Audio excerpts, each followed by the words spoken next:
아뢰라. 주 예수 앞에 다 아뢰어라. 주리의 친구니 무엇이나 근심하지 말고 주 예수께 아뢰라.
거룩한 주의 날 제대의 걸음을 하나님의 귀한 전에 오게 하여 주시고 우리의 마음과 정성을 모아 하나님 앞에 예배하게 하심에 감사를 드립니다. 우리 예배를 기쁘게 받으시고 하늘문 여시사 하늘의 놀라운 은혜와 하늘의 축복이 임하는 이 거룩하고 성별된 시간 되게 하여 주시옵소서. 하나님 앞에 예배하며 귀한 예물 성별하여 주님 앞에 드립니다. 저희들의 믿음과 주님 사랑의 마음 담아 주께 드리오니 받아주시고 하나님 나라 귀하게 쓰임받게 하시며 이 예물을 칠 때마다 하나님 나라의 지경이 넓혀지는 귀한 예물로 주님 삼아 주시옵소서.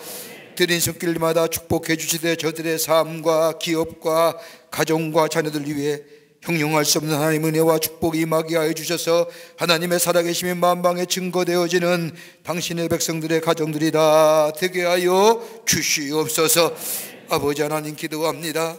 이 나라 이 백성을 주께서 함께하여 주시사 아버지 하나님의 국리를 여겨주시고 서로 화합하며 단합하여 새로운 미래를 향하여 나아가게 하시며 이 땅의 죄와 어둠의 것들은 다 물러가고 빛의 역사와 밝음의 역사만이 있게 도와주시옵소서.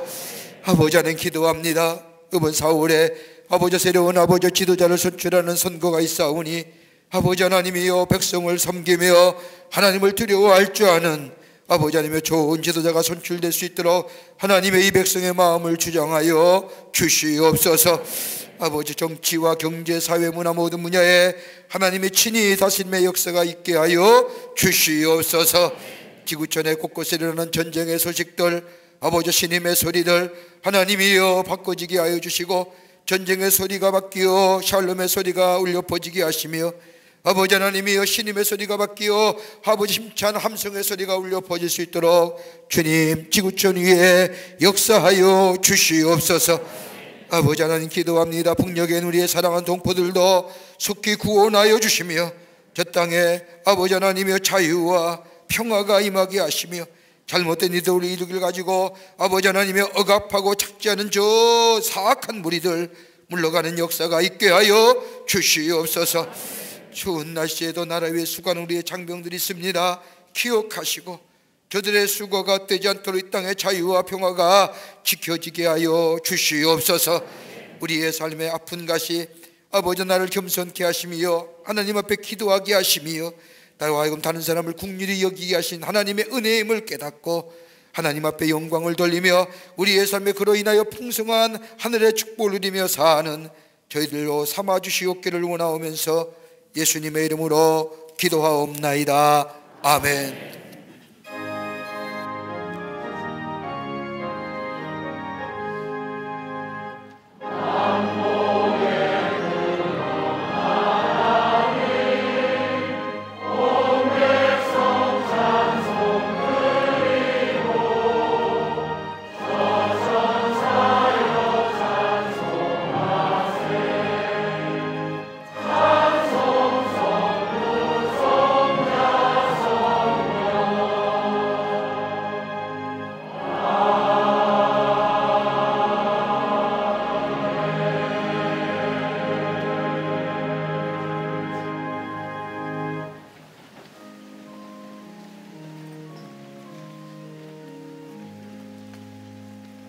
아침 시간에 우리에게 처음 오신 분 계십니다. 호명할 때 앞으로 나와주시면 중심으로 환영하겠습니다. 3층 있으면 3층 앞으로 나와주시면 환영합니다. 자진해서 나오셨습니다. 감사합니다. 강현님, 이종국 권사님 인도하신 최주연님, 최주연 성도님 인도하신 조은서님, 박성수 권사님 인도하신 김순희님, 이목주 권사님 인도하신 조은별님, 최호연 장로님 인도하신 정은희님 어디 계십니까? 환영합니다. 앞으로 나와주십시오. 예. 3층에 있으면 3층 앞으로 나와 주시면 환영하겠습니다. 네, 네, 환영합니다. 네, 앞으로 나와서 괜찮습니다. 네, 감사합니다.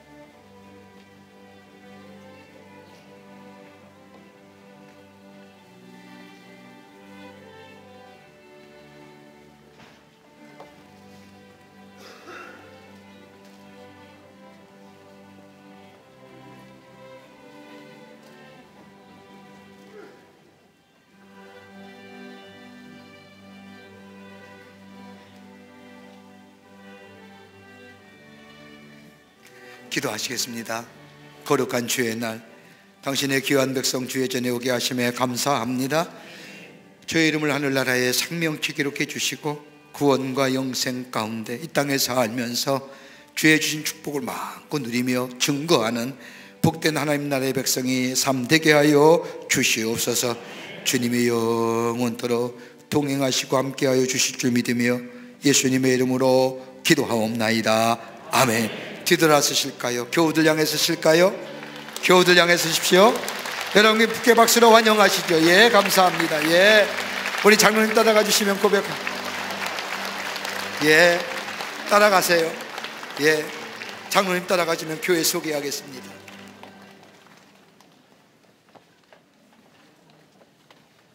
온타임 2호로가 나왔습니다. 말씀의 묵상집인데 여러분 말씀을 하루를 말씀으로 여는 말씀의 묵상집이 되기를 바랍니다. 여러분 말씀이 내 아침에 내 생명에 내 영혼의 생수가 되는 겁니다.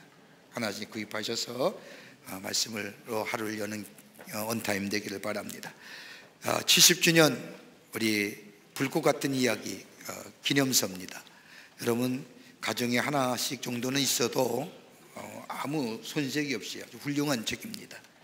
여러분 기존의 방식과는 좀 다르게 사진과 더불어 스토리텔러로 이렇게 텔링으로 만들었습니다. 하나씩 구입하셔서 가정에 두시면서 우리 교회 역사를 좀 뒤돌아보며 하나님 앞에 영광을 돌리는 기회 되시기를 바랍니다. 뉴스레터 나왔습니다. 나가실 때 가져가셔서 전하시고 은혜 나누시는 기회 되시기를 바랍니다. 다 일어나실까요? 우리 함께 마지막 찬송하시겠습니다.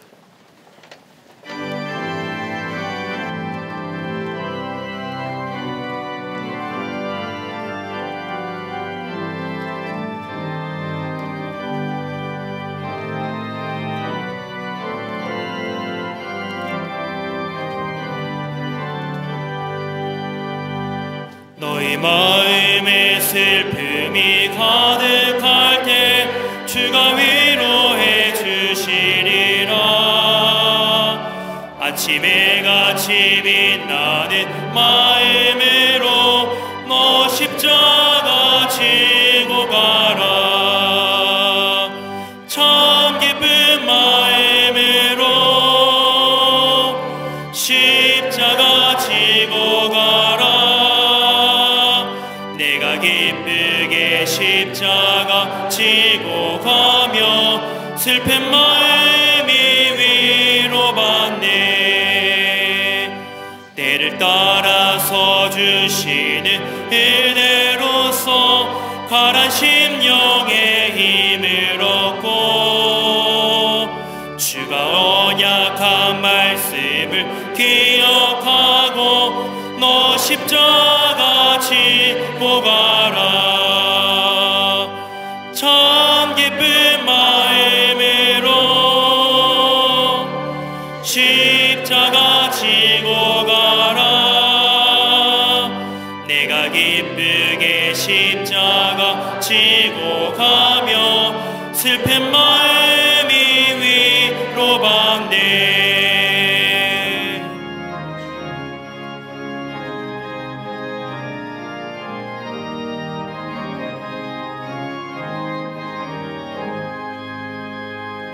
내가 맡은 일 성실히 행할 때에 주님 앞에서 상 받으리.